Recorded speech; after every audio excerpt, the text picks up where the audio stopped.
আপনার চাইলে তারপরে অপেক্ষা করতে পারছেন, দাঁড়িয়ে থাকতে পারছেন, বসে থাকতে পারছেন, কিন্তু গত 16 বছর তো কারোর জন্য অপেক্ষাও করতে পারেননি। আপনাদের সন্তানেরা ঘরে ঘুমাতে পারেনি, সন্তানের সাথে একসাথে মাসের পর মাস, বছরের বছর খাওয়ার সুযোগ হয়নি।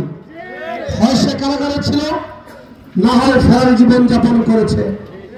অর্থাৎ গোটা বাংলাদেশের মতো প্রফেশনাল হিসাবে একটু বেশি সন্ত্রাসের জনপদে পরিণত হয়েছিল। যেই বিএনপির পক্ষে কথা বলেছেন তার জীবন অতিষ্ঠ করে তুলেছিল।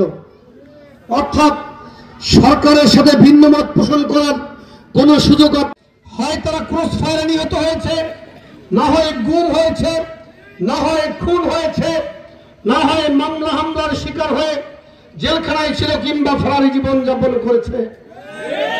তারা আমাদের প্রিয় নেত্রী দেশনেত্রী বেগম খালেদা জিয়াকে কারাগার থেকে মুক্ত থাকতে দেয়নি। বন্ধুরা আমার, আমাদের প্রিয় নেতা জনাব তারেক রহমানকে তারা দেশান্তরিত করতে বাধ্য করেছে, যাতে তিনি বাংলাদেশের রাজনীতিতে সক্রিয়ভাবে উপস্থিত থাকতে না পারেন।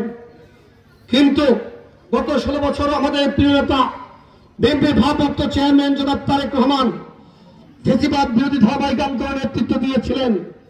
তিনি বলেছিলেন, আপনারা ভোট দিয়ে বিএনপিকে ক্ষমতায় আনবেন।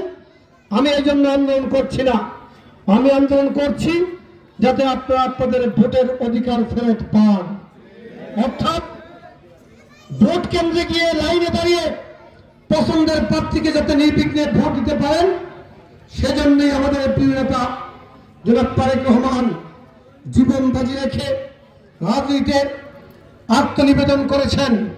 তিনি চাইলে ব্যক্তিগত ভোগ বিলাস মত্ত হয়ে তিনি রাজনীতি থেকে দূরে থাকতে পারতেন। তাহলে ক্ষতিগ্রস্ত কারা হতো? আমরাই ক্ষতিগ্রস্ত হতাম।